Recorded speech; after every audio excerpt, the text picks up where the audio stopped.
Good evening, everyone. Back to Evermore YouTube channel. It's Monday night. It's 9:30. Even though there's no Premier League season still playing, Mark and I are still back asking the same question. What's going on? I'll tell you what's going on tonight. We have a very special show. We're going to talk about the transfer and to talk about what Newcastle United need in terms of squad additions and get stuck into the players who maybe need to go, players who look like they could be going, and also talk about what needs to come in terms of quality. So before we get into all of that, I've got to start the show in the right way. We've seen the news doing the rounds. We talked about this a few months ago when the news was doing the rounds about former Newcastle United manager and player, absolute superstar, adored by so many. Kevin Keegan obviously announced that, or the news broke that he had cancer.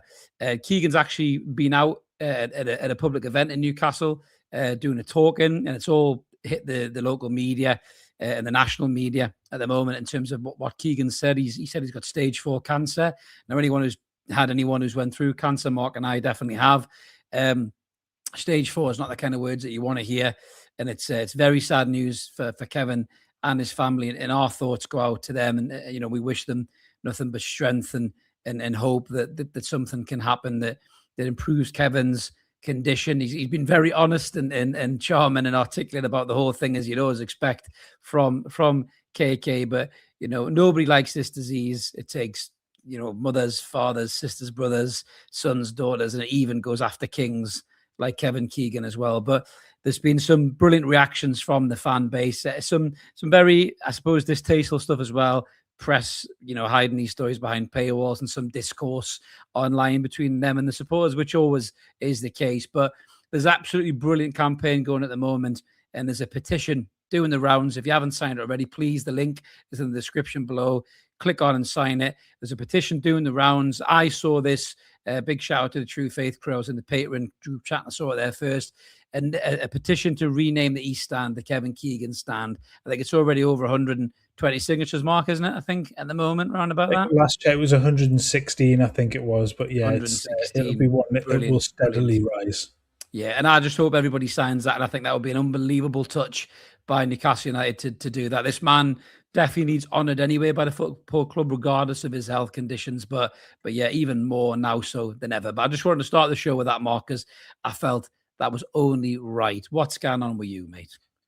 Yeah, I think you've hit the nail on the head as always, mate. Look, there's not really anything else to kind of say. It's just a fucking an awful thing, and it is. We for one, like you say, just wish him all the best, wish his family all the best, and everybody's thoughts are with them, because it isn't just Newcastle, it's right across the football world, and he holds such a special heart in so many people's special place in so many people's hearts, that from Liverpool to Hamburg to Southampton to England, Fulham, yeah, exactly, right across the board. Like you'll not find anybody that I think that will say a bad word. So yeah, we wish him all the best. And it's not, those words are not the ones that you ever want to hear. So yeah, Godspeed to him, and I hope he's he can fight, and he can do what he can, and we wish him all the strength in the world. Absolutely. He's certainly a fighter, and I'm sure he'll fight this as well. But a few comments in there's ready. Yeah, you're right, Leo. It is the biggest bastard in the world. We're talking about transfers. You definitely transfer list that fucker if you had half the chance, because nobody wants that thing in their squad at all. But we've got loads to get stuck in tonight. Obviously, transfers is the main thing. If we've got time, we'll sprinkle a little bit of out-of-tune magic on this show, as we always like to do at the end. But before we do, a little reminder, if you haven't already, smash subscribe, help get us to that next milestone. We're pushing upwards to 13,500, on to 14,000. It'd be lovely if we could get there before we started the season. We have got some World Cup watch-alongs as well, which is class. Really looking forward to that. Mark's been beavering away with the graphics in the background. You can't see the bead of sweat running down his forehead, worrying it's not going to work on the watch-alongs, but it will work, Mark. You know it will. The panic is real. The panic is real. I'll just tell a joke or something like that, or mispronounce every single Brazilian player's name bar Bruno, which is probably what I will do as well. But I am so waiting for the Saudi Arabian side for you to butcher some of those names and stuff. That's I think 2 minutes in, I'll just be like, "That's a great tackle by number 5." That's pretty much what I'll become, I think, in 5 minutes in. But we are live tonight, as always, guys. Jump in the chat as a few you are already. Geordie up in Edinburgh. I was in Edinburgh the other day, actually, mate. Sunshine on Leith. I was in doing a cheeky survey. So hope you're well.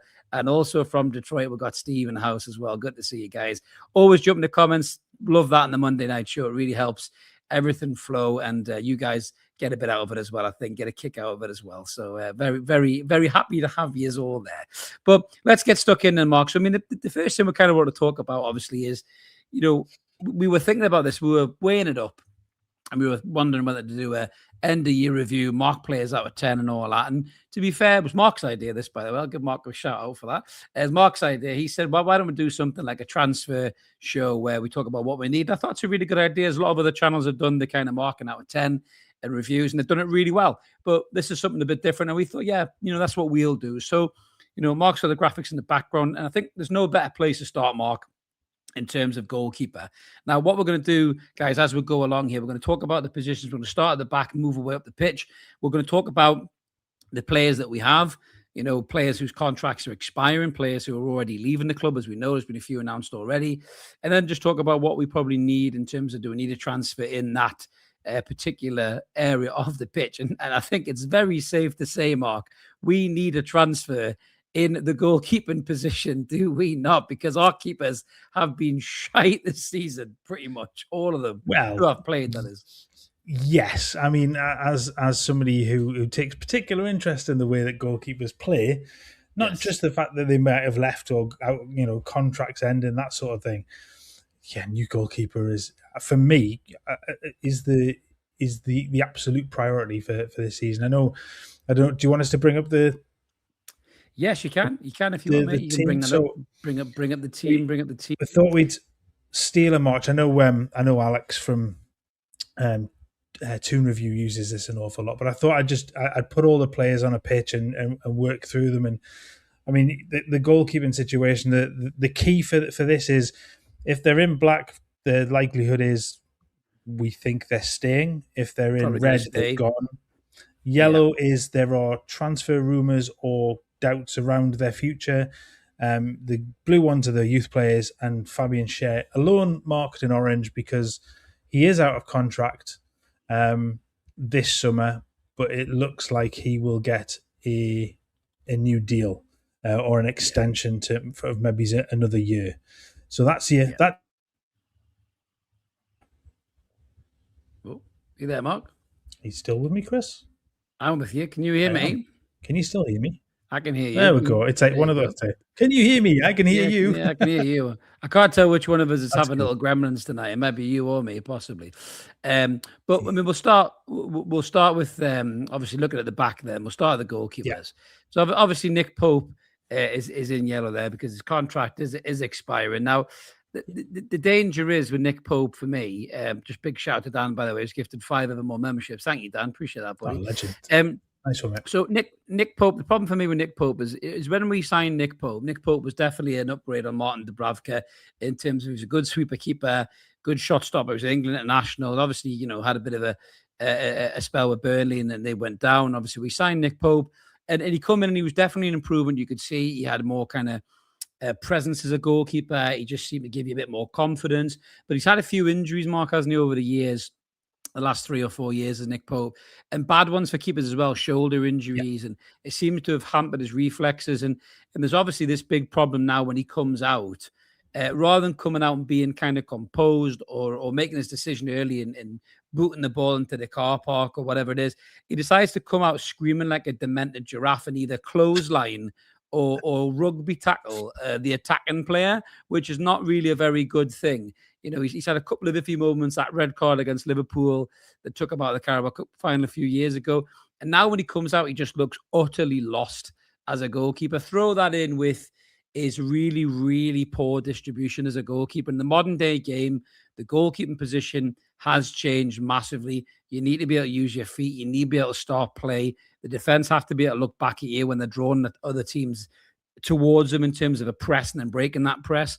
And Nick Pope is really poor at all of that. I still think he's a decent shot stopper. I'll give him a little bit of credence there, but he is aging as a goalkeeper. I know goalkeepers always kind of play, till they're quite old, but he's like, was he 32 now? Pope, was he 32, 31, 32, around about that? But 33. For me, 33, there you go. I was getting there in the end. But for me, I just think we missed a huge opportunity not to upgrade on this lad. I know people can point a finger at, export and directors and all that for the Trafford deal falling through. But why was it only Trafford that we had lined up? Why did we not have a plan B? We'll get to Ramsdale in the second, Mark. But Nick Pope, for you, is he going to start the season as number one? Should he? Not for me, but what would it be for you? I think it all depends on who comes in and what level they're at. And we need somebody there. We need somebody there, in your opinion. Yeah, I mean, it's when you're looking at that, you instantly take away Ramsdale, you instantly take away Ruddy. They're obviously not going to be there, so that leaves 1.5. Gillespie, I think, is out of contract. Whether or not they'll give him another one just to keep him around. He's sort of a little bit in the Shaw situation at this point. Nobody carries waters like Martin Gillespie, mate. Nobody at all. I should have put it as a bottle of water, really, shouldn't I? So, but I mean, you've got Pope as potentially a number one, and then it depends on who comes in. Because if you're the links that we've seen, there've been links to Gregor Kobel from Dortmund. I think the age of he's 28. There are big fish sniffing around there as well. I think Real Madrid have been linked to him as well. So I think that's one that, again, probably that ship sailed. There've been rumours about Alexander Nubel from Bayern, who's been on loan to Stuttgart as part of maybe a deal for Voldemort. Again, he's 29. Do you want to replace an aging goalkeeper with a goalkeeper that's just coming to their 30s, hasn't played a lot of, I guess, of really good football? He's played well for Stuttgart, I gather, but again, he's been second fiddle at Bayern for a little while. Then you've got the younger ones, and if you're going to bring in a younger goalkeeper, the likes of Ewan Zhaoen or Robin Risser, I can say his name right, they're 21, 22. So those are the kind of, will they come in and just sit behind Pope for a little bit before they take over? Both of them have been playing first team football, one in Ligue 1 and one in Ligue 2. So the likelihood is if one of those comes in, they're going to want to come in and be number one straight away. And then does Pope just back them up for a year? And then one of the youth goalkeepers comes in and is the fourth goalkeeper that Ruddy had that position for this season. Who's also gone. Yeah, Ruddy is also gone. And dressing gown salespeople around the world shed a tear because that was about the only thing he was good at, in all fairness, was modelling the dressing gowns on the club website. And apparently a really good character behind the scenes. A training goalkeeper is what he was meant to be. He's supposed to be going to be a director of football or something, somewhere, probably down Norwich way. So we wish him well. But again, we've let go of some of the youth players as well. I think Adam Harrison's been let go. I know Max Thompson's still highly thought of, isn't he, in terms of the youth goalkeeping stakes. So maybe he'll step up. I don't know. But I mean, we've lost two goalkeepers there and we're left with two. So logic says, at least one or two is coming in, I would say, Mark, wouldn't you? Yeah. I mean, one has to happen. Two, I guess it where there are other needs, I think one major goalkeeper signing has to be the priority. But would you go for a young keeper, like you say? Yes. Is it you and Juan or Risser, or would you go for a young keeper who can come in? So you'd be comfortable with Nick Pope starting next season as Newcastle's number one, and these young keepers on the bench waiting for their chance? Because I wouldn't be. That's a I'd rather have your before. cat and goal. I'd rather have your cat and goal than Nick Pope. If it's me deciding, I'll put us back on big screen for now because we're finishing talking about the goalkeepers. If it's me deciding, then I want a Ewan Zhaoen or a Risser to come in and play number one, and I want Nick Pope to back them up. Yeah, you've got to be. They are both young. What we have to remember with them, like Tino, like Hall, they will make mistakes. They're going to take time to learn as well. But the upside to them, or that the ceiling for them is high. It's higher than where Nick Pope is now, and he's at the end of that path. Yeah. He's only got one way he will go now. So to get him to now be a backup and bring in one of those guys to come in and be number one, I think that's the sensible option. And then if you bring in another younger goalkeeper to be the fourth option or into the 21s, that's fine. But I think one of those that age bracket of that level, I think that will be perfect. Yeah, I mean, Evan's right, though. If they're young, Howe seems to have a real reluctance to play them too quickly. I mean, the only good thing about one of these young keepers would be if they came in, whether it's Juan or whether it's Rissa or whether it's somebody in that mould. We've got a comment there as well about James Trafford from M3 Book. He's saying the goalkeepers from his neck of the woods, Cumbria, James Trafford from Cockermouth, my mate from Whitehaven, Dean Henderson. Get rid of Pope. He's finished. Hey, Dean Henderson's a good shout too. I think he's a good keeper. But these young keepers coming in. So for me, they need to get the business done early in Newcastle. We need to get players in before really the World Cup gets in the full swing. Now, if we're going for these young, talented European players, and it seems to be all the links out there that we are, a lot of these kids won't be at the World Cup because certainly to play for France and stuff like that, they haven't quite broken to the senior squad. So, they might have under 21 tournaments or whatever is going on or something like that. But if you get these young lads sorted quickly and get them in the pre-season, and then play a couple of games in pre-season, if they stand out and they look quite good and they're really showing they've got something about them, then the start of the season is number one. My worry would be, again, with Howe, as Evan said there, he seems to go through this weird mindset that these young lads just need to cook just right in the slow cooker, and I'll bring them out when they're ready. And the worst thing will be is if we start the season with Nick Pope as number one, there'll be a collective sigh and moan and groan amongst the fan base, because as much as Pope's been a good keeper over the years, and I don't want all the people who, Nick Pope fans, including pretty much the entire Northeast journalist roster, to jump and attack us for saying that. Back to your sewers you go. But the truth is that Nick Pope is nowhere near the keeper he was when we first signed him, or even 2 years into his time at Newcastle. Injuries are taking a toll. The game's got quicker. He's got slower. And the defense don't trust him. You see it when they pass it back to him. They don't trust him, and rightly so, because his distribution's awful. I saw a good clip on it was Ewan Guan, the French keeper. And fuck me, some of the Cruyff turns he was doing when strikers are running at him, I thought, I don't know whether I love this kid or he'll give me a fucking heart attack in the crowd, but some of them were incredible, little dink passes and everything. I was thinking, wow, this kid looks a bit like a James Trafford type mold, but maybe cheaper. Mark, do you think? Because there's a lot of noise about this lad. About is it Juan or Jean? How do you say it? Is it Jean? I would. Well, I haven't checked the pronunciation, but I would say Juan. I like that. I'll learn it. Yeah, I promise. Yeah, Sean Connery accent. Yeah, Juan. Yeah, shaken, not stirred. So he looks like he's got all the attributes to be a really good keeper. There's a lot of noise about it. Normally, when there's that much noise, there is, fire and smoke, as they say.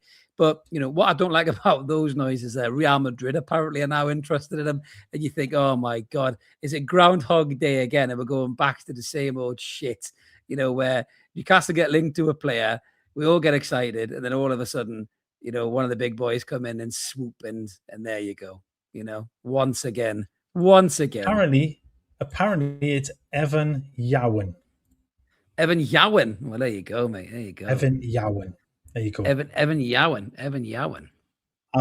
I'll trust what I've just read. It was Google, so it's not my. I was waiting for this, and Eddie Vision of all people has come up and said this. I really posted the live chat, but I couldn't go without saying what Newcastle needs a new manager. Do you know, I nearly started with the video, but with the news of Kevin Keegan, I had to say something about that. But you're right. I did think when we posted this that maybe people would just shout "new manager" would be the first thing, and sadly that's not going to happen. I don't think. I did honestly. I didn't even think about that when we were putting when I put the title in my head. Or when we were putting the title together, I never even considered that being. I mean, stupid me! Like, how naive am I? But yeah, I never even considered that. So there you go. No. It did cross my mind. Ty says, who the fuck in their right mind would choose Real Madrid over Newcastle? Exactly, mate. Who would? What have they got to offer that we don't, eh? Amazing. Yeah, exactly. Europe. Yeah, Europe, absolutely. But yeah, I mean, I think we're both in unanimous agreement there, Mark, that a goalkeeper is needed. I mean, I'm torn. Just to finish up on this, I'm torn with a young keeper or a keeper who's a little bit more established and maybe wants to move, to the Premier League.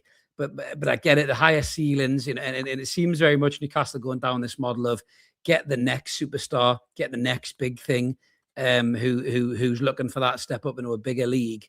And then, if he does perform and he's brilliant, he's helped you get a higher league position, and then you can sell him a little bit like what Borussia Dortmund have done all these years.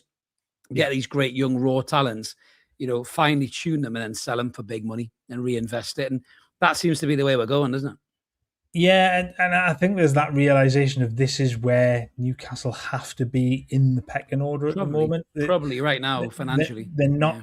They're not in a position to be able to go, well, we're going to bring in the world's best young players and keep them for as long as you want. They have to look at it and go, well, they have to serve a purpose. I wrote about this last week, and the age of sentimentality, I called it, and there has to be a point where Newcastle recognise that, yes, they can bring in a 21, 22-year-old player. They might be there 2 or 3 years. Realistically, regardless of what the CEO has said, 2 or 3 years' time, I'm not overly convinced that Newcastle are going to be challenging regularly for league titles and Champions League and what have you. No. So there lies the point in which then you utilise them, you get a very best out of them for the next couple of years, you sell them on for a massive profit, and then you move on to the next one. And Dortmund have been doing this for donkeys, and Dortmund have, yes, they struggle in terms of being behind Bayern for in the Bundesliga and stuff, but the model works for them. And they're a smaller fish, but they're regularly up there. They're regularly in the Champions League. Yeah, exactly. So they get to finals. They win stuff. They've won the league. They've got to a Champions League final.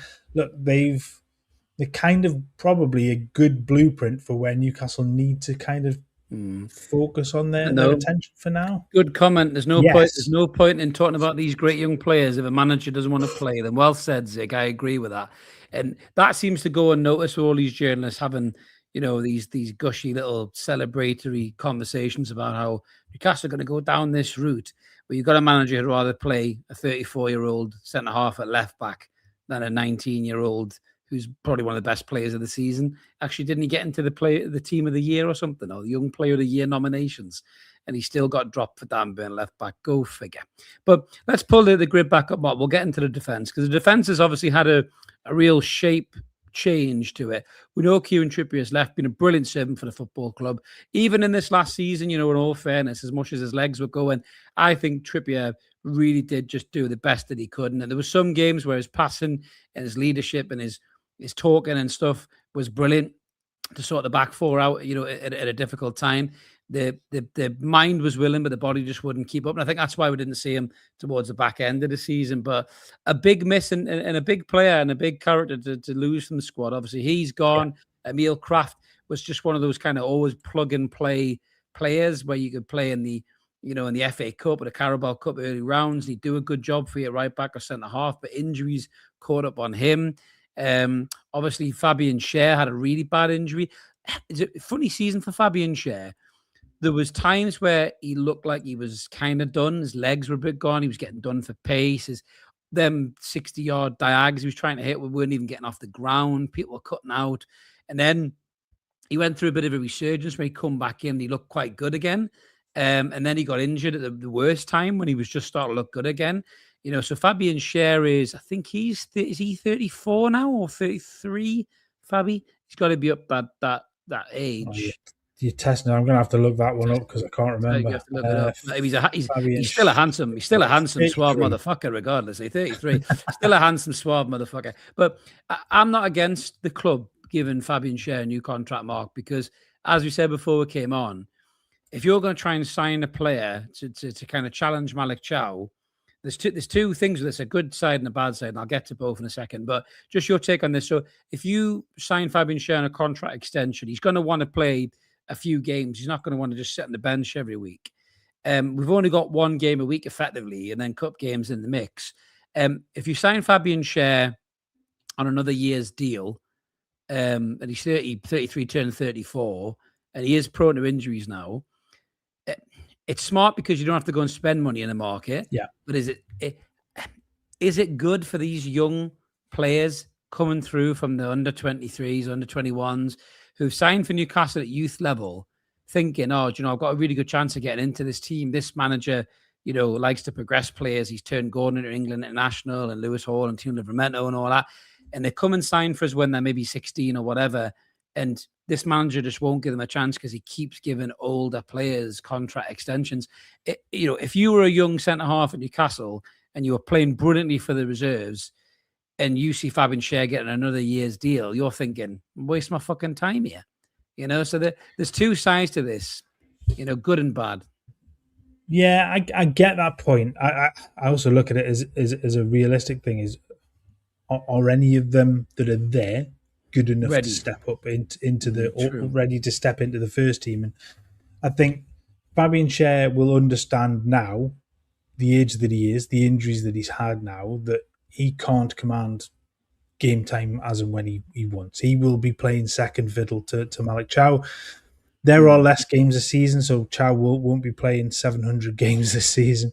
And you think the initial rounds maybe of the Carabao Cup that Fabian Schär fit will come in and play those and give Chow a rest.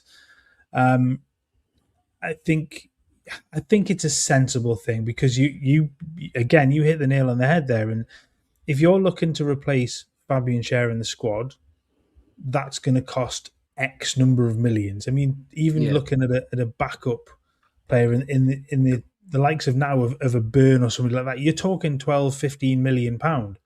Possibly 20 the way football inflation's gone now, probably. And if you're looking at some of the young players that have been linked, the likes of who's the kid at Toulouse that can play left back and centre back? Is it Drenthe? Drenthe, I think it is. No, Metali. Metali. Is it? Dejan Metali.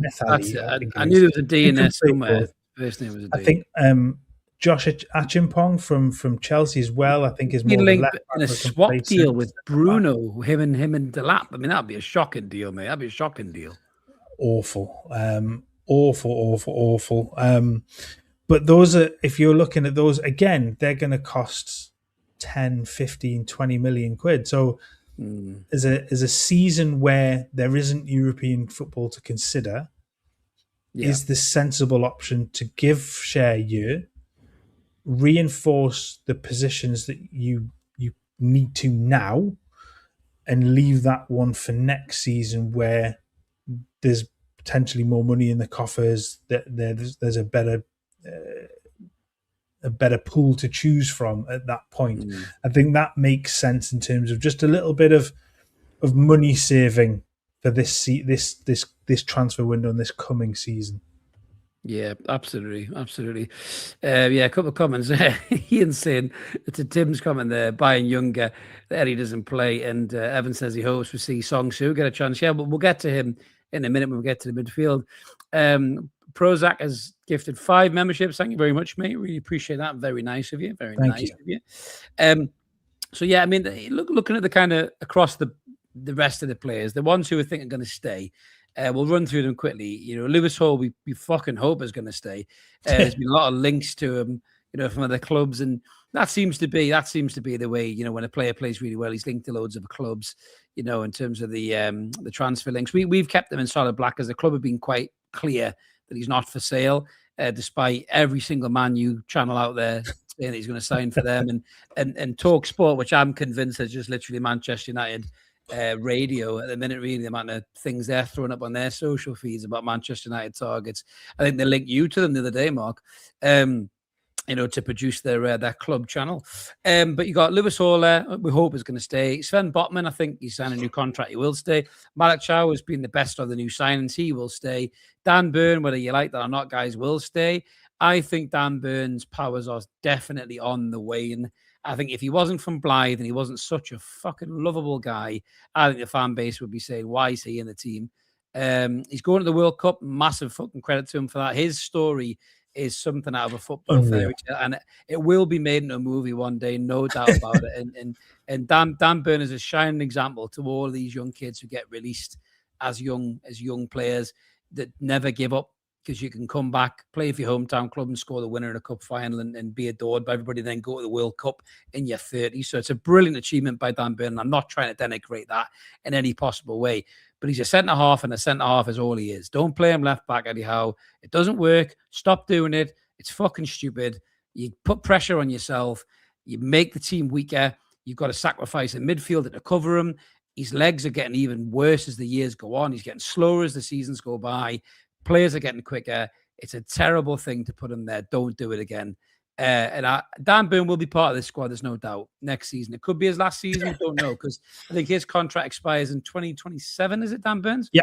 Potentially. So next summer. So he may get an extension. But yeah, he'll stay. So the other one we got in there in blue is Leo Shahar, which weirdly enough, he's out of contract. Was it next year? He's out of contract? I think it's 2020. Unless there's been an extension to that, I think from what I read earlier that he also terminates his contract expires next season. I don't know whether they've got any clauses in it where they can they've got an option to extend it, etc. But so I've got two ones. I've got two things to ask you here, Mark. So forget about the ones who said are going to stay. I think I've said enough there about them. But they have been questionable early in the season. Botman's been bullied by stronger centre forwards like Brophy and Mateta and guys like that. So that's a concern. Chow's been good, but wobbled towards the end, just too many games. But Leo Shahar and even Alex Murphy, we got him in black there. I think he could be a risk of moving on, whether it's a loan deal or permanent. But Leo Shahar, this is an England under-18 right back. This is a lad who's been in and around the first team for ages. He's been training with him. He's obviously looked all right in training because he's making match day squads. We've had, Lewis Miley filling it right back. We haven't put Lewis Miley in that equation. I really hope he doesn't do that, because I think he'll ruin Lewis Miley's career, because he's a much better midfielder, in my opinion, than a right back. I hope he doesn't shoehorn Lewis Miley in a right back, and that's his grand plan, to save a few quid in the market. But Leo Shahar's getting no game time from this manager, even when you've got aging 34-year-old players who cannot run 20 minutes of breaking down. You've got a young midfielder who's a brilliant footballer playing in that position where he shouldn't be. You've got Livramento, who's made of glass. I'm worried for Livramento. He might do himself and get on the plane to fucking America, let alone play a game. And all of these things happened, and Leo Shahar didn't get a sniff, and he got a grand total of 8 minutes against Karabag when we were like 8-2 up or something mad like that. I mean, if you're Leo Shahar, what are you thinking about your Newcastle future? I know what I'd be doing if I was him. I'd want assurances of my place in the squad, and if that place deal out, and that's that. Yeah, so that's what I'm getting to. So if the idea is to go into the new season with Tino as number one and Shahar as number two in the right back spot, then fine, I understand that. But he'll want assurances about. He's not going to obviously command game time. He's a young lad. He's not going to be able to do that. Yeah. But if the idea is that he's just going to play second field, he's going to sit on the bench every single week, minimal game time. He might play the initial round of the Carabao Cup. I'm looking for a loan.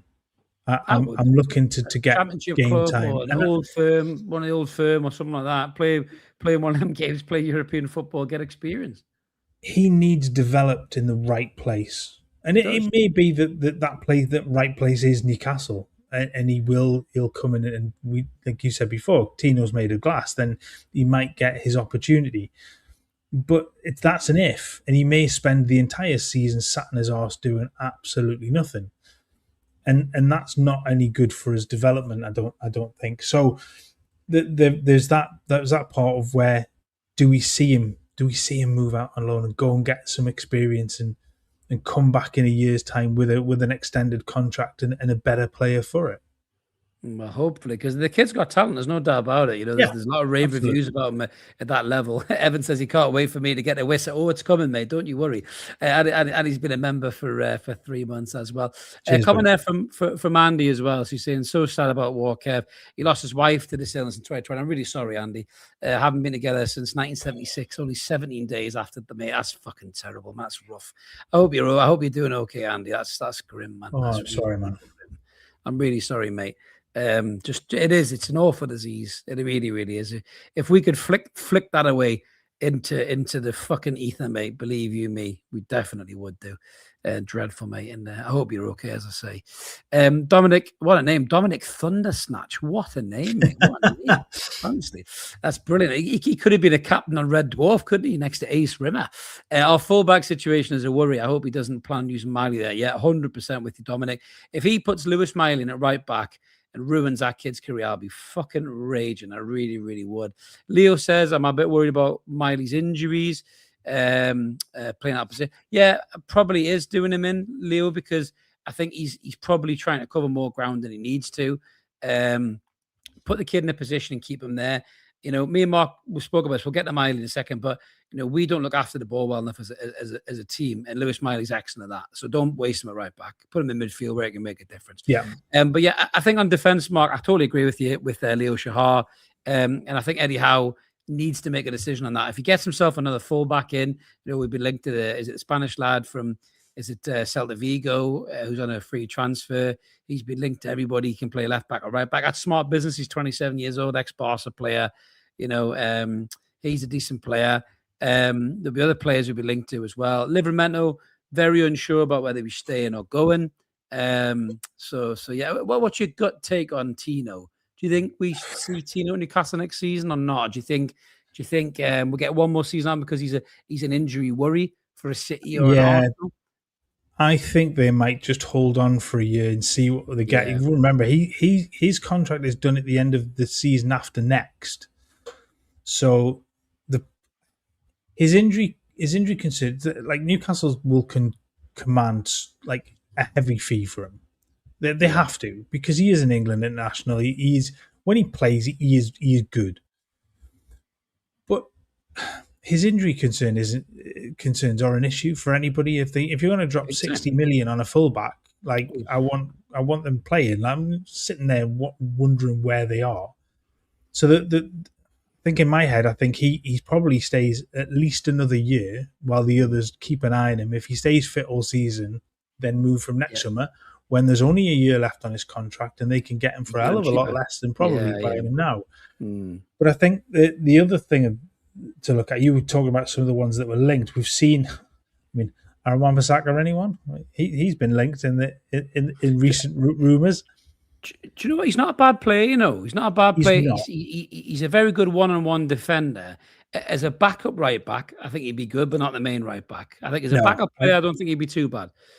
He's one of those Premier League experience. He's got exactly. He's 28. He isn't a bad player at all. I sort of said it tongue in cheek. I wouldn't want him to come in and be my starter. Sorry, we did big legs. That's really done me and Snake. Yeah, I love that. Class. Well played. We did big legs. Love it, mate. So brilliant. That would be, I guess, is that a reasonably cheap deal? It's not going to cost 30, 40, 50 million pounds for Aaron Wan-Bissaka. He's not going to command that sort of fee. The flip side is that Newcastle have been linked to the likes of Marco Palestra from who played at Cagliari, who's from Atlanta. Sorry, he's 21. Doué from Strasbourg, who's 23, I think. Is another one that have been linked. So again, but that then pushes Shahar further down the pecking order. That's when he looks for a loan, in my opinion. And I think at that point you go, okay, the route now is to have him out on loan. One of those two come in and play backup to Tino for a season with the idea they take over next season when he moves on for a big fee or a fee, and then you've got two good right backs to take their place. Hot noodles and legs. These are corking. Keep them coming. What is Tino Livramento's legs made of? I'm going Ryvita legs. I'm taking that one. Ryvita legs. Yeah. Flake. The crumbly chocolate ever, yeah. 99 and a flake. Fuck, it's not 99 anymore, is it? Fuck me, that's inflation for you. But yeah, I mean, my gut feeling is on this. Fucking Evans cracked it. Get in, Papa Tom legs. Fucking superb. Spaghetti knees, says Ian. Brilliant. Fucking brilliant. That's me. Somebody get a war flags up, like, you know, when they used to do the shit arts and craft things in school where you made put like spaghetti and food on it. Just get Tino with spaghetti legs. Fucking brilliant. But for me, I think Lewis Hall and Tino are going to stay. I think they'll keep Lewis Hall because he's such a valuable player. I think Howe needs to give his head a real fucking wobble. If it was a problem with Tyndall, fucking slap that tan wanker and tell him to sort his shit out and stop picking fights with fucking good players. Basically, one of a better word, you know, get over yourself, Jason, and learn to understand this kid's a good player. Don't play Dan Burn left back because he ain't a left back. He's going to be a backup left sided centre half. And you know, and there will be games, as you said, Mark, you know, like Brian Brophy, you know, or Mateta, when they want a big, strong battle, get Burn in there against them. Fucking get Burn to rattle into them. And that's his game. It's not Botman's game because Botman's too soft. He's good on the ball, good positional centre half, but he gets roughed up. Put Burn in there. That's what he's there for, right? So there will be games where Burn is needed, and there's nothing wrong with that. And Burn will understand that as well. But yeah, for me, I think they've got to keep Hall. I think Tino will stay because, as I've said on numerous videos, there's no point in buying a Ferrari if it breaks down around the corner. And I think that's what the big teams will be saying about Tino Livramento. I knew that was coming. Cap 9%. Do not play Burn at all. Fucking hell. Ian says Sienna says it's all lies about her dad. I knew that was coming. Sienna's always got something to say, hasn't she? But let's move into midfield. My favorite position, midfield. Now this could change a lot in this summer transfer window. So we have been linked to players already, like Kamara at Monaco, who's a really good player, very Kante-esque him, isn't he? We'll get into him in a second. But Tonali's been perpetually linked to everyone. He's been enjoying the wrestling, hasn't he? In Italy, by all accounts, is old Tonali, which I do like. We've got obviously Lewis Miley staying. He signed a new long-term contract, which we're buzzing about. Me in particular, I'm the president of the Lewis Miley fan club. He's absolutely class. I think the kid's a brilliant player. I just hope that this manager does not fuck him around and play him in more positions in the fucking Kama Sutra like he did this season just gone. Stick to one position and play the kid there. If Tonali's going to leave, which I think still may happen, get Lewis Miley into a double pivot midfield with either Bruno Guimaraes or Kamara even playing that double pivot and let him establish that position of his own, because he's really good on the ball, Mark, isn't he? And his defensive qualities, Lewis Miley, have massively improved this season. Maybe playing those positions has helped him with his reading of the game, but his defensive capabilities and sniffing out danger has massively improved, hasn't it, in Lewis Miley? And I just hope he stays injury-free next season. That's the key for him. He's now that a run where he maintains fitness. I mean, he's regularly 90% plus passing. I think his passing overall this season is average at 90%, 93% in his own half, 87% in the opposition half. He's just very good at keeping the ball, keeping it moving, keeping things like we'll always come back, and we've talked about this before, a little bit of Carrick about that. He uses the ball well. Nothing extravagant, but he allows other players to do the extravagant stuff. He's got better in his duels. He's won, I think he's 66% of his duels. I think I read earlier on that he's winning, so he's getting better in that area as well. He's much more physical. We've seen him tear into players.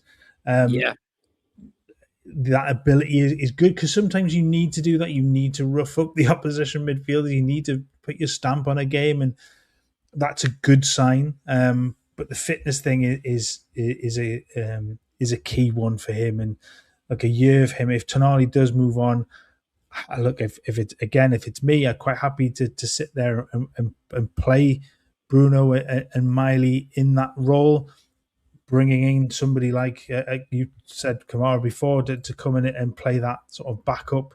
So you going 4-2-3-1 then? Just that comment there from Jeff. rather than the 4-3-3, are you going 4-2-3-1? Is that what you're going to do? Because that worked towards the back end of the season. It got the best out of Voltemada, who we'll talk about in a minute. We'll spend a lot of time on Voltemada. But what do you think this manager's going to do? Well, this absolutely depends on what Eddie Howe does, and I'm still scratching my head and working out why on earth he changed things for the Fulham game, because you'd seen for the games beforehand it wasn't perfect, but there was a shift. It was starting to look, there were bigger moments of the games when things looked better in that formation with two in midfield that one played behind the other at times. They played together. They swapped over. They looked a really good duo, and then playing Voltemada in that gap behind a centre forward worked. It was so much better. It wasn't perfect. I'm not going to say it was always earth shattering, but it was so much better than we'd seen for the 9, 10, 30 games beforehand. And I don't understand why he moved away from it. If it's me, that's what I want to do. I want to start to look at that as the formation as a standard. Yes, have the other up your sleeve for other situations, but I want that formation to be the starter. I think that's, from what we've seen of the players at the manager's disposal, that's the best option at the moment. But I still do like Voltemada as a 9 with somebody in and around him, because that's how he operated for Stuttgart. That's how he operates for Germany. You get somebody of the ilk of what's the kid at Liverpool called? Wirtz, Florian Wirtz. Yeah, Florian Wirtz. Yeah, brain went. Then again, he comes alive in those moments. So you've got the option to do both of those things. But I think for me, I'm looking at this as a 4-2-3-1.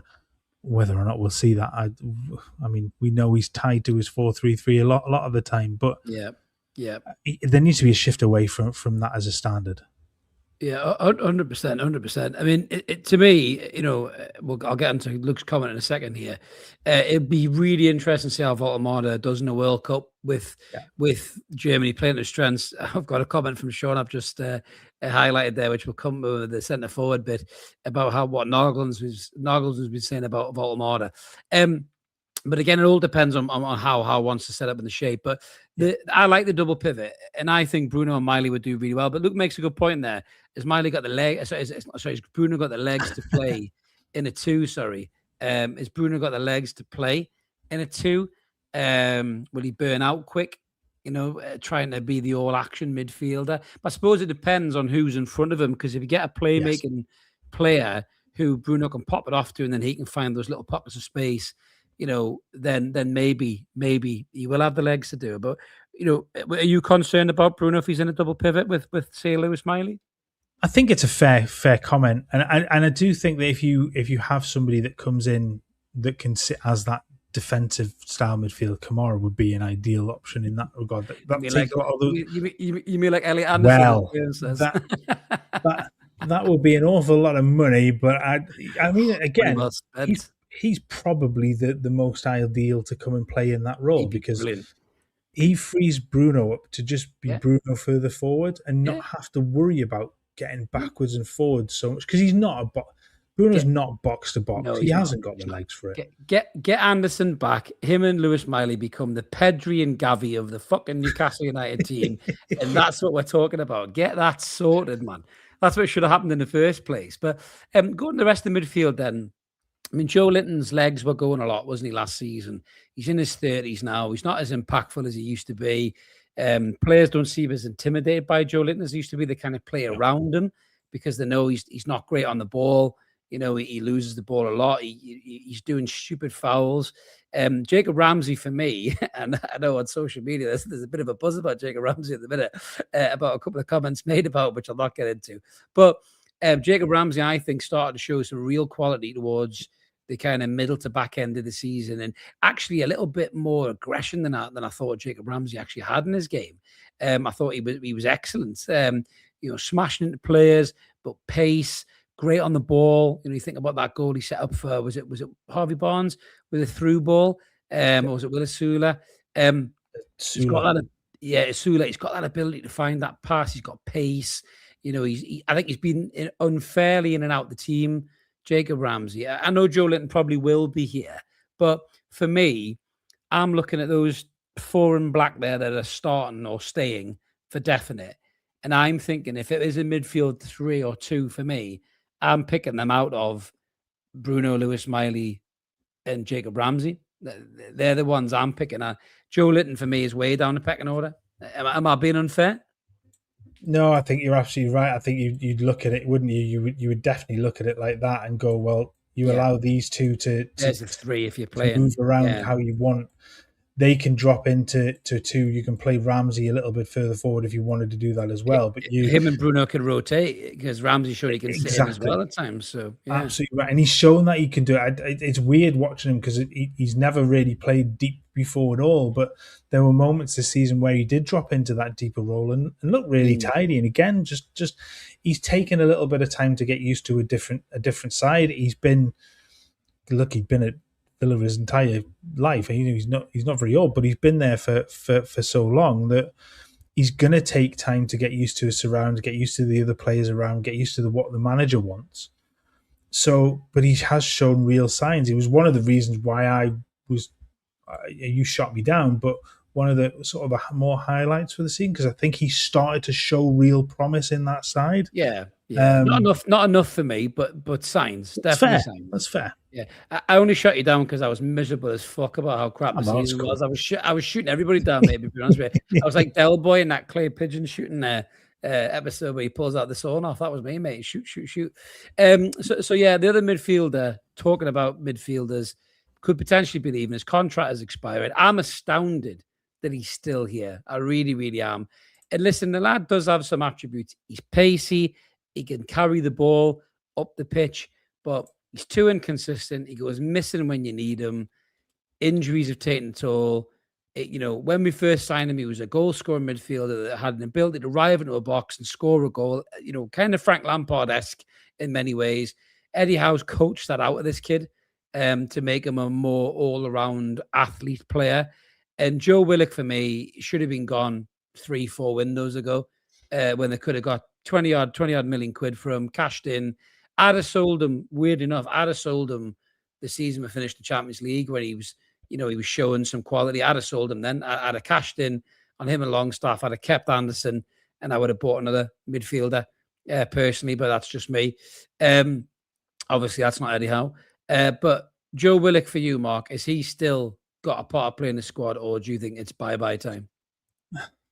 Again, it comes down to that sentimentality question, and I think that has to stop. He's got a year left. Newcastle can't keep doing this where they get to the end of contracts with players and then just see them walk away for nothing. They're not in a position financially to be able to allow that to happen. I think Willock has to. 1, for himself, but 2, for the good of the club. Newcastle have to cash in on him now. It's not going to be a huge fee, but it's going to be enough to then be able to show reinvest, show football revenue and then reinvest in the squad. And look, he's had his moments. He was brilliant under Bruce. He was in that season alone. He was outstanding. But yeah, I don't know why I clicked that weird comment up by Evan there. Sorry, mate. I just clicked automatically. I read that actually. But yeah, I think with a year left, he has to be one that moves on. And again, he's not one that you would openly look at and go, well, he's worthy of a new contract. I just don't think he's done enough over the last couple of years to warrant that at all. I agree with that comment from Luke.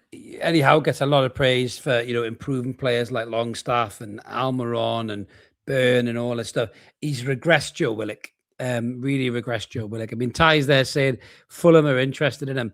Get Harry Wilson on a free. That's business Newcastle should be all over. Goal scoring player, can create, can play in that little role behind the striker, can play out on the right.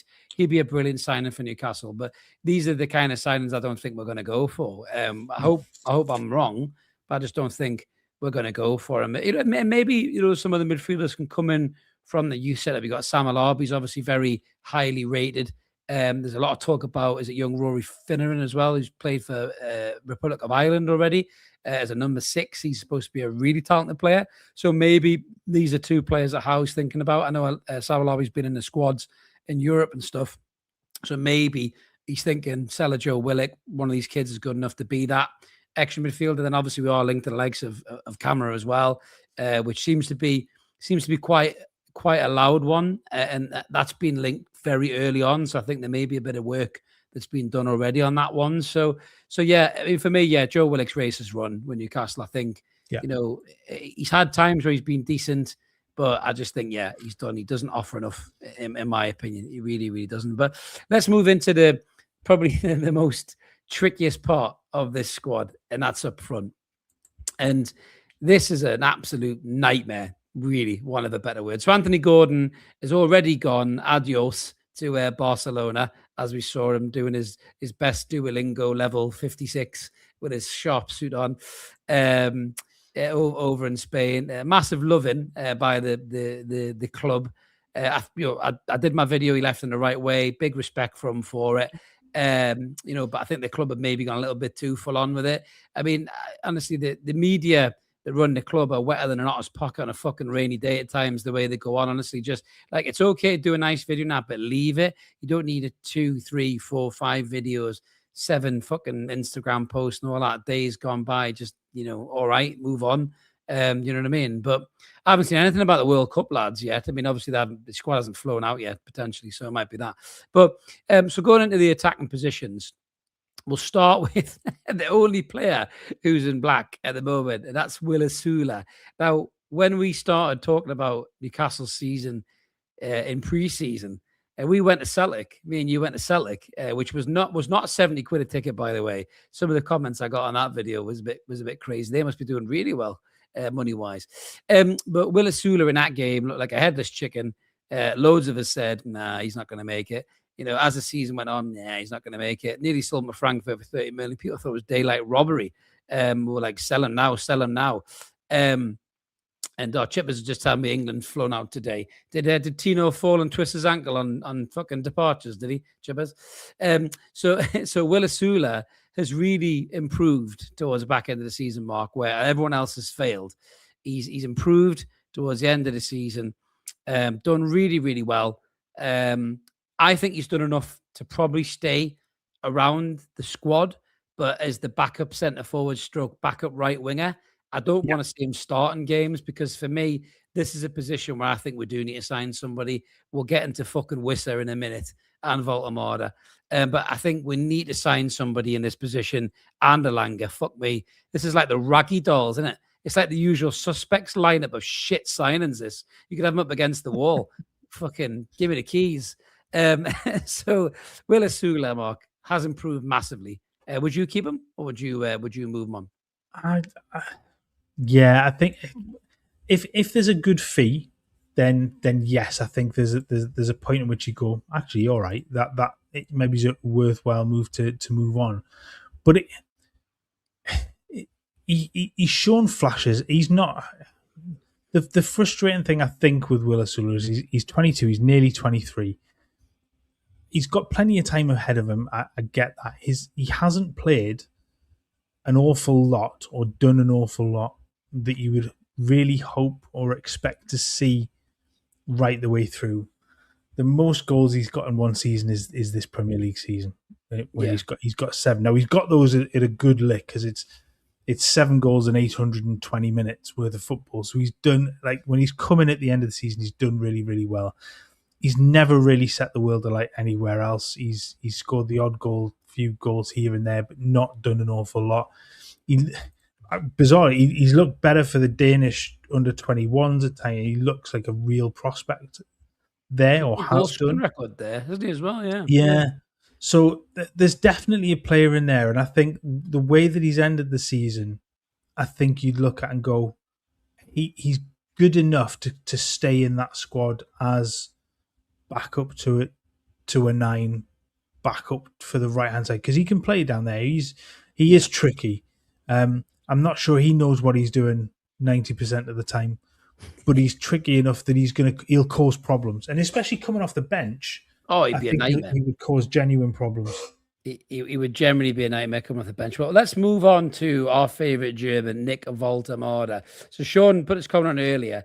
Nagelsmann said we need to push Nick 30 yards further up the field, and he's right as well, Sean. I wonder if Nagelsmann will be looking for a Premier League job come October.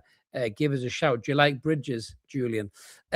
So Nick Voltemada, the mystery that is Nick Voltemada, Mark. He come in, panic buy, people called him. He came in, scored loads of goals. To be fair, if he hadn't scored those goals for us and improved us instantly, we possibly would have been where Spurs were or below, probably where West Ham were, towards the season running. I think he's been massively unfairly criticised by the media in the main. The first time the lad had a little struggle, he was dropped as soon as Wissa was fit from his fucking knee injury that he sustained on a building site where he had no pre-season, which was the stupidest thing I've ever seen. He's been completely absolved of all of that, Johan Wissa, as has the manager. Oh, yeah, no problem. You haven't had a pre-season, Johan. Go and play on a pitch that's so fucking battered, that, I don't even think Bob Geldof would have walked through there and comment relief asking you for money. It was that fucking wrecked when Wissa played on there and he busted his knee. That knee injury is fuck Johan Wissa. There's no doubt he's at least 2 or 3 yards slower than the player we paid 55 million fucking quid for. 55 million quid for this guy.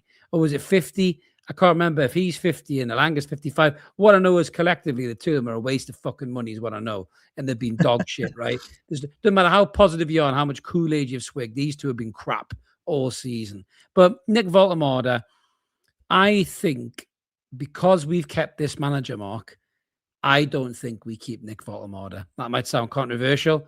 I think unless he has an absolutely stonking World Cup, and even if he does, I think that Eddie Howe has already made his mind up that this lad is not the player that he wanted. We heard some rumors in the closed transfer window last summer. We don't come on and talk about it because we want to get people in trouble. But apparently when the Ekitike deal fell through, which Newcastle should never have chased because he was just playing with them like he did when he went to PSG, they should have walked away from Ekitike and said, you don't want to come here, mate. Stop taking the piss out of it. And they should have went for more targets. Apparently Howe was wanting Benjamin Šeško because he was an Eddie Howe player, Sanita FC, big and strong enough to turn him on, as I say, quick. That's what he wanted. And he said, go get me Benjamin Šeško. And Jamie Rubin went, we ain't got him, but we've got this lad. He looks like Rudy Voller on stilts, and he's really skillful. He reminds me of Dimitar Berbatov. And then Eddie Howe went, oh, right, okay. So he's not an Eddie Howe player. He's never looked like an Eddie Howe player. That doesn't mean he's a bad player. I think he's a very good player. But I don't think he fits this manager's ethos, and therefore I think he is going. What do you think about Nick Voltemada? We'll get the grid up in a second again, talk about the other ones, but what do you think about Nick? I think it depends on, you've said it depends on the World Cup. I think if he goes and has a really good World Cup, I think there are suitors for him. Does he go into that buy-in side and take over the mantle from Harry Kane in a year's time? Jackson isn't getting signed. He's not going to be there as the backup centre forward, so they need somebody. No, exactly. So they still hold an interest in him. There were the comments that they made earlier in the season about somebody being stupid enough to pay that money for him. But I'm with you. I think there's a very, very good player in Nick Voltemada, and it's trying to find the best way to get the best out of him, and the way that Howe sets up doesn't suit him. It just doesn't suit him to play as an isolated centre forward. You need a runner. You need somebody that's going to run things down and chase, and that's why we saw Anthony Gordon play centre forward an awful lot. Bloody hell. Because he was willing he's willing to run. I think that when you look at the world of centre forwards in that mould, they're not exactly awe-inspiring, but there's the likes of, I mean, go back a season where Newcastle were linked with Ollie Watkins, they're linked with Nick Jackson, they're linked with Darwin Núñez and players of that ilk. Those are all players that would suit Eddie's 4-3-3 system better because they're willing to transitional side.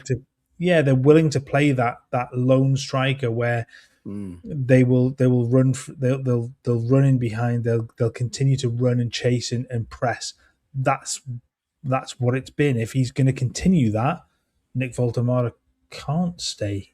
If he changes it up and he is willing to change the way that he approaches things and put pieces in place to get the best out of him, then absolutely stay. But just nothing gives me confidence in the fact that, other than those 3 games that we saw where he changed things, but then reverted straight back away from it again, and that made no sense to me whatsoever. There's a blueprint there in how to get better or much better out of Voltemara, and he threw it away. That makes no sense. But again, this is the problem though. If you sign one of the best, most kind of, enigmatic centre forwards in youth football, who was the top goal scorer at the under 23s, he's actually, people talk about Anthony Gordon being the great example of come to Newcastle, become better, and get a dream move. Nick Voltemara actually is the opposite of that, because Nick Voltemara's come to Newcastle, started really well, and the managers completely mismanaged him. And as a young player, you might look at that. If they share agents, for example, the agent might go, well, hang on a minute. Whoa, no. Because Nick went there. Look what the fuck I'm done to Nick there.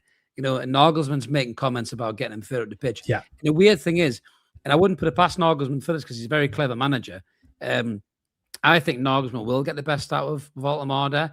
I saw him come on the other night for 15 minutes. I saw some clips and highlights of it, and he was sitting so far deep. I think in the training camp, I think Nagelsmann will get a hold of him and go, no, ignore everything he's told you. Get up there and be the focal point, and I'll get Wirtz around you and Gnabry around you and all these other players around you. Go up there and do what you do, right? And I think that we'll see the best of Voltemara in the World Cup, but that will also alert other teams to him. And I think the lad probably is fed up, and rightly so, that he wants to move on. And it'll be a real shame, and it'll just be a sad indictment of these owners bottling it, really, where they should have got rid of a manager. What other manager loses 17 out of 38 league games and keeps his job in a top European league? The answer is not many, but this guy has. Especially when you're looking at the level that you want to be at. When you're talking about European qualification every season, to finish where you finish and to lose 17 games, it is. I mean, it's diabolical, really, when you consider diabolical.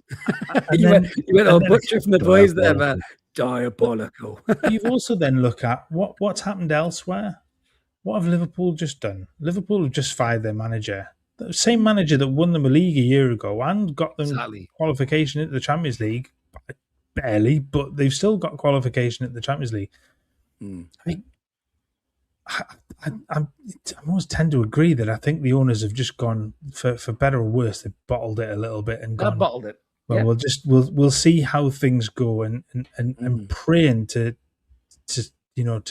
catch lightning again. It's not going to happen. It's not going to happen. So let's get the grid back up. I'm going to move on to my mate Johan Wisser again. So this signing is probably one of the worst signings I've ever seen as a Newcastle fan, pre-takeover and post-takeover. This guy, Mark's made him so big because he's that overweight. He's made him so big that he's covering the entire goal. Johan Wisser has been so fucking bad for Newcastle. It is absolutely almost immeasurable how bad he's been. He's missed sitter after sitter after sitter. He come here with no preseason. He chose his country over the club that he was signing for, the one he went on strike to organize a move to go to. That led to him getting an injury, which took any part of his game away from him. The pace to get beyond is completely disappeared. His touch is awful. His positional sense is awful. The only time I've ever seen him move quick is when he wants somebody else's shirt in the opposition team. And that's about it, really. This is one of the worst signings ever. And Newcastle need to cut their losses and get rid. I'm hearing people saying, get rid of Nick Voltemara and cut your losses. Get rid of Johan Wisser and cut your fucking losses. Take whatever you can for the guy. Get him out of the club, because that knee is not going to repair itself at all. And he's not going to be anywhere close to the player that we signed from Brentford. He is done.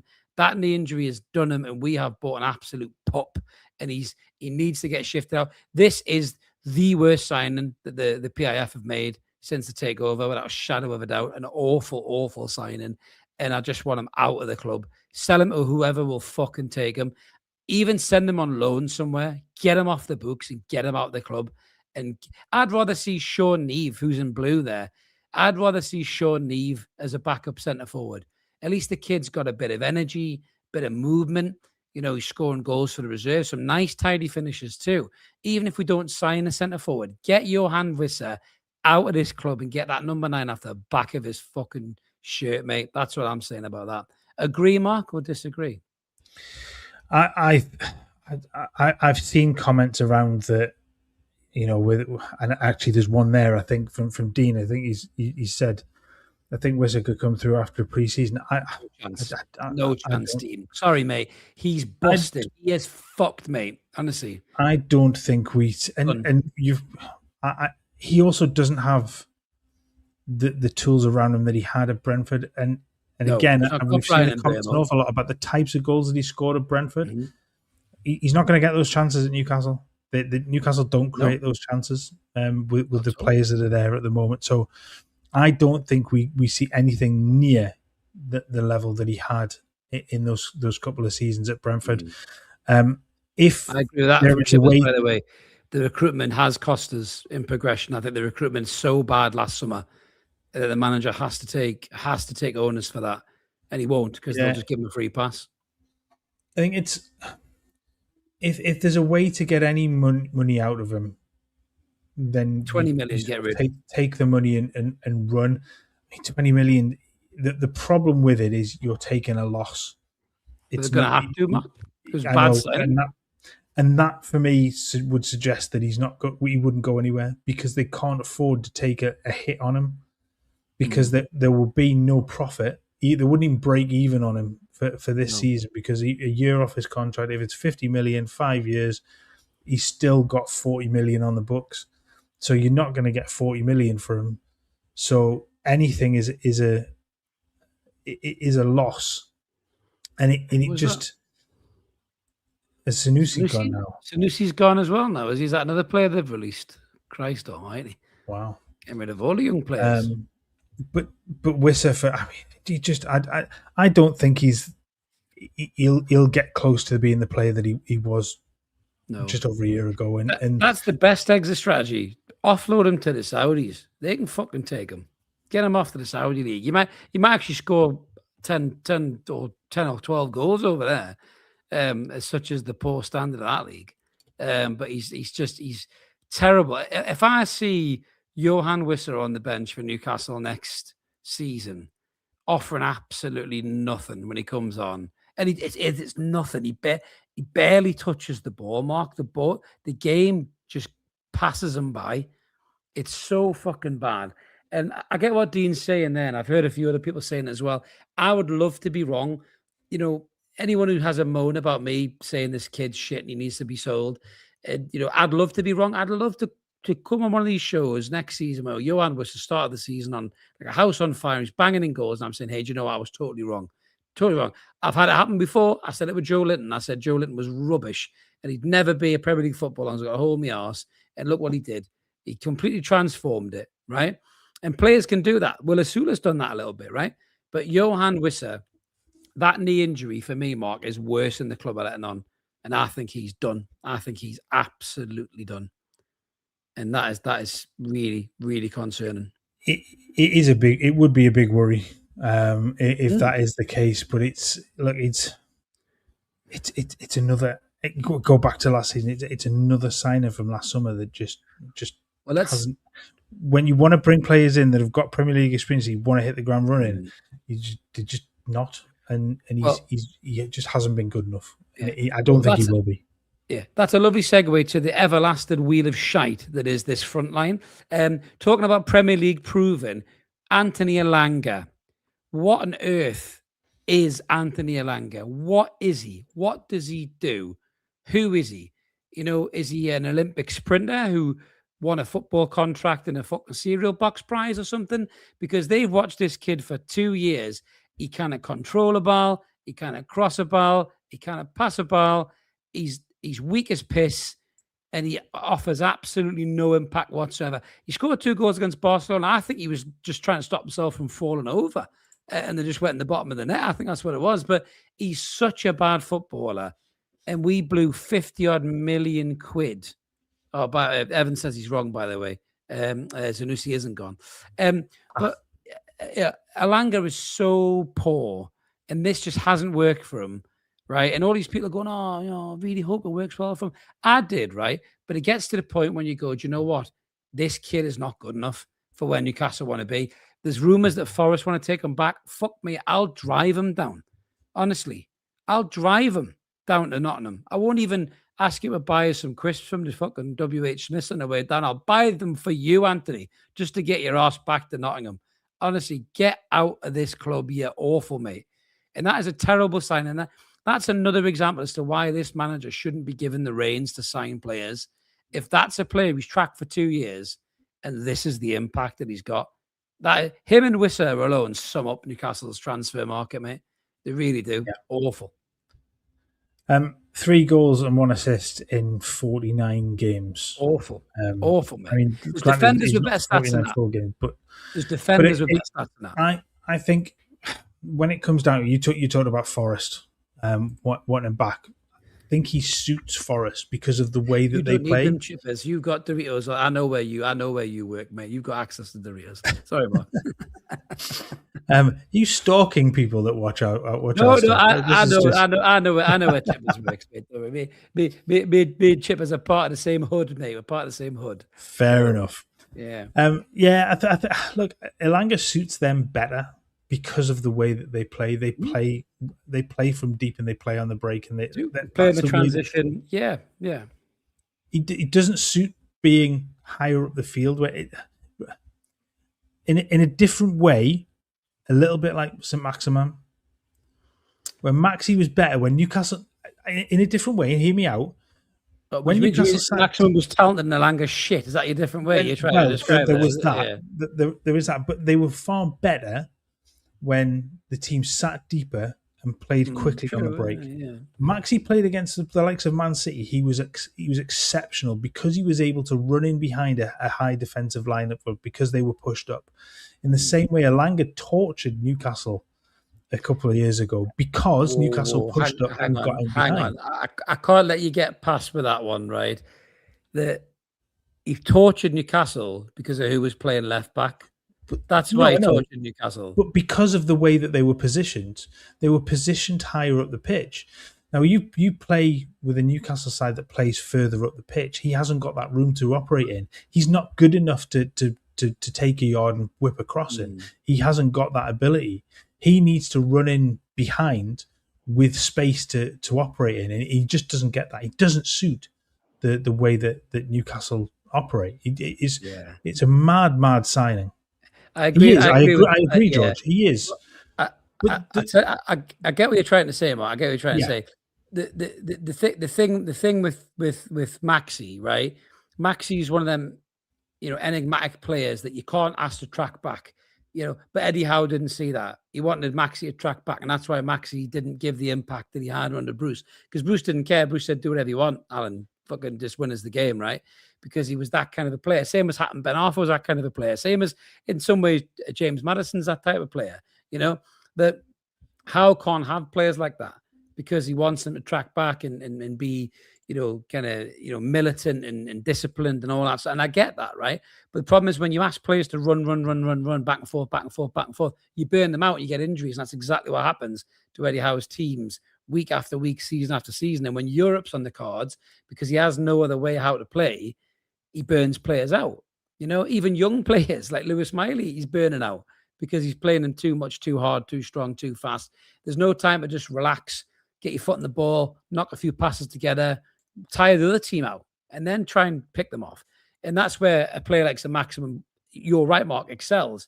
Because if you sit deep and let teams come on to you, then you break with his pace and skill, and he's either got you a goal and a penalty. Yeah, Evan's right. Athletes FC. So I mean, going back to the grid. So I think Wissa get rid, Elanga get rid. Do we both agree on that? But that probably won't happen to both of them. I think one of them will go. Yeah, not both of them. I'd agree with that. I would completely agree and start from fresh in those positions. Yeah. So Harvey Barnes has been linked to a move to Villa. Now, I'm a bit worried about this because he's a Midlands lad. Villa got Champions League. He's just missed out on the England squad. He's a fucking idiot. He should have declared for Scotland. He would have been on that plane and starting in the first game. Whoever's advised Harvey Barnes there has had a shocker, really, unless it's Barnes who's made the decision. And even then, he's had a shocker. So Barnes, had a great season last season. I feel Barnes is a more impactful player than Gordon personally. I think he gets more goals and assists. He's more of a finisher. He's more of a match winner. Harvey Barnes, because he can pop up with those goals, but he should get a starting berth on that left side now Gordon is gone, unless we sign a replacement. We have been linked to a few players. But what quickly on Barnes, what's your take on that? Do you think we'll keep Barnes, or do you think he may be tempted with a move? I think it's more likely that he stays given that Gordon's gone. I think so. But if the right offer is on the table, again, he's a couple of years in to a deal now where profit talks, and if the right deal's there for him to move on, then I think that's a possibility, because you then look, he's 27. You're right, he has had a good season. I mean, there's a comment. I will go back to some of the comments. There's a comment in there about stats from assists from wide players. In the Premier League, there were 6 assists from all the wide players, only 1 from Harvey Barnes. It's awful, and that's in 150 something games that they've played combined. It's shocking, and Barnes is as guilty of that as everybody else. He is. He's not creating. He's not creating. Yeah. No, and this is where I think in those positions, Newcastle probably have to start looking at a different type of player if they're going to continue with the 3 in midfield. If they're going to continue with that mold of these 3 in that sort of position, then these players have to become creative. And I just don't think Harvey Barnes, Murphy, Elanga, Songsu might be, but none of those are creative. They haven't got a creative spark. They're runners. They will get in behind. They can. Murphy can cross. That's most of that team, though. That's most of that team. Yeah. There's no creativity in that team. Murphy's not going to operate in this area. He needs to operate out here. Elanga needs to operate from sort of this position running in. And burst Barnes through, the same coming in to shoot. He's not that creative spark. Occasionally you'll see a good through ball from him, but very, very rarely. Yeah. So you need a player. You need a player in between where Miley is and Wissa, in that gap. That's where we need the player. We need a player like that in there, like a Gibbs White or somebody of that mold to break teams down. Well, if you think Gibbs White operates an awful lot out here, but he does drift in, and then he becomes that creative linchpin in that sort of area. He links up well with Anderson, incredibly well, but he is allowed to come in and just be that player that just comes in. He also has the benefit of fullbacks overlap. Now, Newcastle have that. They have the ability to drop one inside and bring Hall forward. So a player of that ilk would be I think would be a masterstroke to bring in that position. The likes of Gibbs White, it wouldn't happen with a Rodgers, but somebody like Rodgers, absolutely right. Ramsey as well can do that. Drop into that space in the middle. Yeah, and he was doing that. He did play in that position and started to drop in. He got his goals in against Spurs by doing that. Yeah, I remember. Yeah. So playing players that have got that little bit of creative spark to drop into that space to then be able to play through balls and sort of form attacks from that point, I think are far better than the options that are there in the wide position at the moment. So I think if the right position or the right offer was to come in for Barnes, and there's the right player to come in and take that position and be that creative spark, I'd do it. But that's the question, isn't it? You're talking about the kid from Betis is 50-odd million quid, totally unproven. Barnes is a proven Premier League player in his peak of his powers, can get you double-figure goals. Yes, the assists have been lacking, but if you get maybe a bit more mobility up front, a better centre forward, maybe Barnes gets more assists, or if Altamada can settle into a role, which I still think the manager will sell him. For me, I think we'd be mad to sell Barnes. Jacob Murphy, we'll quickly cover Jacob Murphy. This lad's purple patch is firmly gone. You know, my hairline's more intact than Jacob Murphy's fucking purple patch. That's how bad his purple patch is gone, long gone. Good character, great character, funny guy, all that, but should only be a squad player and no more at best. Should not see this kid in starting lineups at all. We really, really shouldn't. But we're going to bring in Song Shu in a second because we kind of touched on Sean Neve there. But, you know, Song Shu showed something in the preseason last season and then was relegated off to the reserves for a period of time. And I know he's had a few goals in there, not loads. He's some assists and he's created some nice moments in there. But do we see this kid Song Soo getting any, game time in the first team squad, or again, will it all depend on who we sign? And it would be linked to players. Jared Bowen's a big name that we've been linked to. And I know he didn't play very well when West Ham came to St James Park the other day, but Jared Bowen's an excellent player. Is he the quickest? No. But is he a big game player that can drop in, cut inside into that gap that we've just been talking about with Gibbs White? Yes, he is that kind of player, and he can find passes and he can score goals. But maybe the issue with Bowen is the transfer fee. West Ham will want upwards to 50 million quid for him. I mean, if you're going to spend money on a player like that, I think Gibbs White's probably a better option. Whether Forest would do a deal or not, but Marcus Rashford's been thrown into the mix. I mean, we'll cover Rashford in a second because I know we'll probably both got different opinions on him. But what's your opinion on the Jacob Murphy? Obviously, where does Song Soo fit, Mark? And do you think we'll bring somebody in for that right wing, or are we going to go for a left wing Gordon replacement? Yeah, I think the Gordon replacement is a must in that position. I do think take over from Barnes or to play underneath Barnes as a young player looking for his opportunity. I think the mold is set. I think they're looking at the younger player to come in now rather than. I think Jared Bowen. He predominantly plays more the opposite side anyway, doesn't he? But he's 29. He's going to be closer to 30 by the time the season starts. He'll cost an awful lot of money. I don't think Newcastle are in a position to go for a player of that caliber in this window. Song Soo, I think. That's a great comment. Well, he's another one whose contract ends next season, so the time if you'll get another year, sell him is sell him now.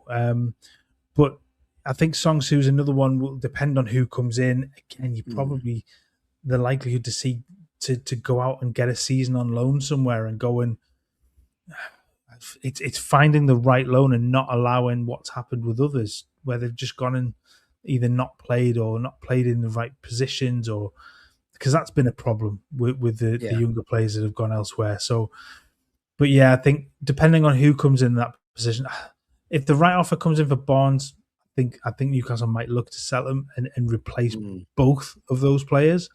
I hope not, because I think Barnes is one of the best finishers at the club, and I think that's a real risk getting rid of a player like that. No, that's a fair point. I think the other side, definitely, I think if there's a chance to ship Elanga back to Forest, do it. And see what comes the other way. I mean, if that's a make-weight in part of a deal for Elliot Anderson, for example. Wow. I mean, I think there are many people that would snap their hands off for that one. But I think the Anderson deal would be just far too expensive this summer. Ramsey can play left wing too, as MJ does there as well. Yeah, which is absolutely can. Yeah, which is something to consider. But some people, being a bit kind of harsh on Jacob Ramsey. I think there's a really good player in there, and I think he's just finding his way into this whole picture, really.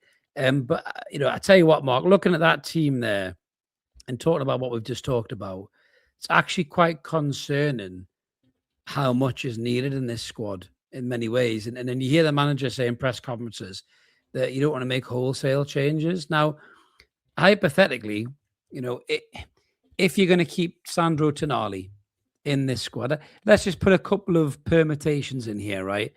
Eddie Howe's thinking, right? So let's say he signs the young French goalkeeper with a view to be number 2 and then push Pope for number 1. So you're starting the season with Pope as number 1. Livramento stays at right back, which I'm fine with, long as he stays fit and has a good season and puts in a much better shift than he did last season.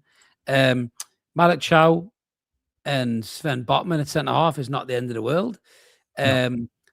You know, Dan Burn and Cher for cover again is not the end of the world. He needs to stop trying to shoehorn Dan Burn into this 11. That is a real problem that he has. Lewis Hort left back, I think again will have an even better season next season. I think he'll use this England disappointment as fuel, and I think he'll show what kind of a player he really, really is. In the midfield, quickly, you know, if Tonali stays, which I don't think he will, you got Tonali. I think Tonali, Miley, and Bruno would be a 3 if you're going to do that, or Ramsey. And then I think the forward line's the one that needs the most surgery for me. It does. I think Voltemade looks like he's not an Eddie Howe player as much as he's a good player. So I think he's going to go. Wissa may get another year. I don't think he deserves it. I don't think he'll be good enough. Asula will stay. He can probably fill in the right wing as well. Potentially give you a bit of pace, bit of dynamic play out there. I think Barnes will probably stay. And then we'll maybe bring in somebody else to cover under Barnes. But it's going to be a really tricky summer, I think, because the kind of players Newcastle want to attract, your Brightons are after, your Bournemouths are after, Sunderland are after. They've got European football to attract them with, and we don't.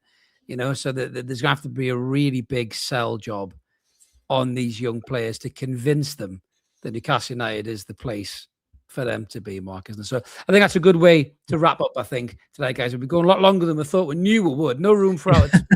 We'll try and squeeze a few out of tunes in at some point. But yeah, thanks for watching, guys. Always appreciate the feedback and the comments.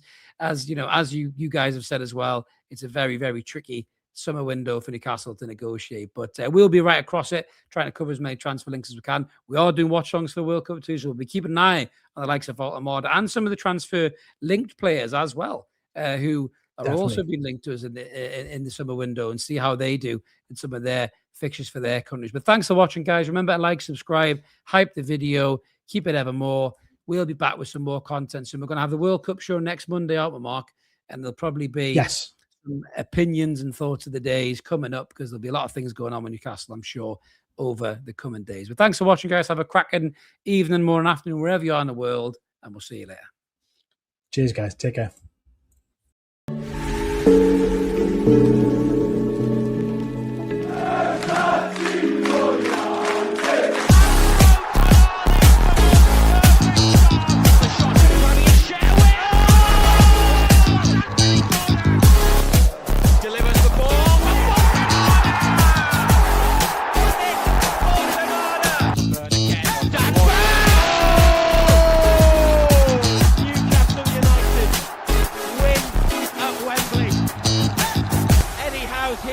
Celebrate.